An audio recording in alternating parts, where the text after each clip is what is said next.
When I was 13, I guess, when I was 13, it was a rough year for me. I got into all kinds of trouble. You know, I started doing dope. I took a hell of a lot of drugs. I got into Rush. I got into D&D. And I got laid. You know, it was like a big year for me. And so, of course, school was a disaster. And my grades were just awful. And so when the first midterm report card came out, you know, I wasn't flunking anything, but I had like I had a D and a couple of C minuses, at least one D. It was in science, and you know, it was the midterm, mid-semester report card, and I didn't show it to my parents. I hid it. And then when the end of the semester grades came out, I hid that too. You know, and my parents were like, you know, once in a while they'd ask, you know, where are your grades? What's up with your grades, right? And, you know, I just say some excuse or other, and they seemed to believe me. And so I was like, okay, you know, they seem to believe me, and that's fine. I was probably high when I gave these excuses anyway. So I had bigger problems than just, you know, faking it with my parents insofar as my report card was concerned. But the point is, eventually one day my mom was driving around on some errand and she was near my school, so she decided to stop on by the school and find out what's what with the report card, right? And then they found out, she found out, and my dad found out that there had been some report cards and I hadn't shown them. I was hiding them, of course.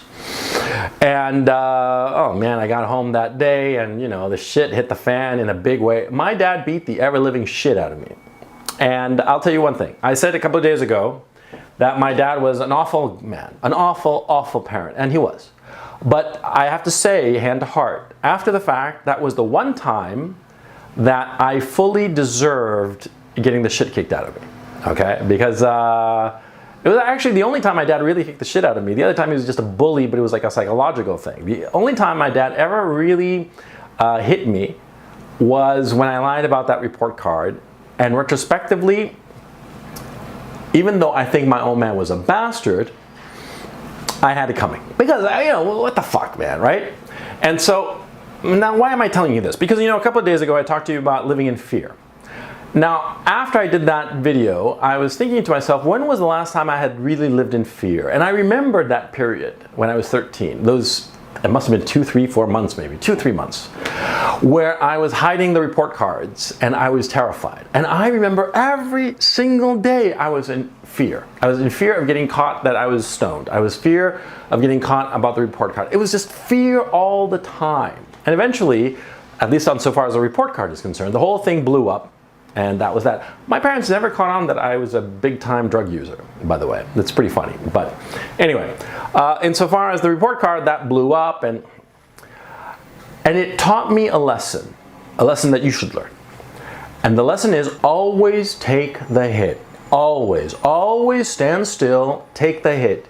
It is better to take the hit than to try to postpone it, okay? And that's something that I've discovered in everything in life. Whenever you're in a situation where the consequences, negative consequences, are going to happen either sooner or later, make them happen sooner. Get it over with. It's going to hurt less. Everything from something trivial like, you know, getting a vaccine, you know, to, you know, going to jail because of some, you know, some crime you committed and you got caught. I have noticed that in every single situation that's happened to me, situation that I've observed, things that I've read about in the newspaper, it is better to take the hit right up front. Just get it out of the way. Just take it. Just take the hit. Okay, now why is this? Well, because when you postpone the hit, when you prolong the agony, first of all, the uncertainty gnaws at you, okay, on the one hand. On the other hand, the time that you are stretching out the problem, you know, if you just taken the hit up front, you know, you'd be over it, as it were. You know that sign, you know, if you lived here, you'd be home by now, that billboard that they used to put up for developments, right? Well, yeah, if you had taken the hit, you'd be over it by now, see? But instead you prolong it. You prolong it and you prolong your misery. Why? Why are you prolonging your misery? Just stand still, take the hit, and you'll get over it, okay? A lot of times, the cover-up is always the worst crime insofar as politics is concerned. That's what killed Nixon over Watergate.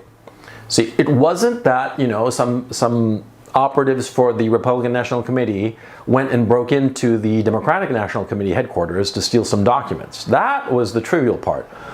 The serious part was that Nixon tried to cover it up and tried to organize payoff monies and all the rest of it. That's what killed him. It wasn't the actual scandal.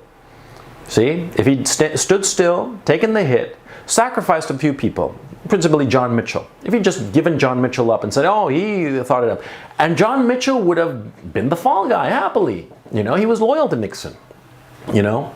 And Nixon, you know, at the end of his second term, he would have probably given Mitchell a pardon, and now it's all gone. It's all better. See? But no, what did Nixon try to do? He tried to cover it up. What did Bill Clinton try to do? He lied and tried to cover it up. He lied, you know, I did not have sexual relations with that woman. You know, he was getting a blowjob from Monica Lewinsky underneath the desk at the Oval Office, you know, while he was talking to some Palestinian president or some shit like that, or the Israeli president or something like that. Crazy, funny.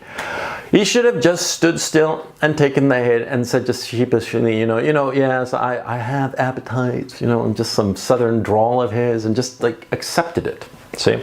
But no, it's a human nature to try to wriggle your way out of things, okay? Now, we have to always remember, it's not that it's human nature, it's more realistically to say it's animal nature to try to avoid pain. All right? But you see, the difference between animals and human beings is that we recognize that time passes and the future comes at us and quickly becomes the past. You see? Animals want to avoid suffering now. They prefer to live in uncertainty and unhappiness now than to have suffering now. They prefer to postpone it to later. You don't be like that. You be a human being. You be a man. You take the hit now because, of course, it's going to hurt. But in the long run, you'll get it behind you quicker. See?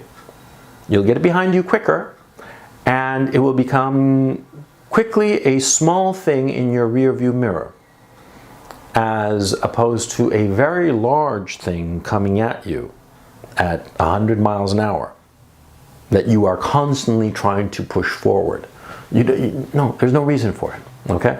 So, put everything bad behind you as quick as you can, which is basically what I'm trying to say. Stand still, take the hit, get it over with, and move on.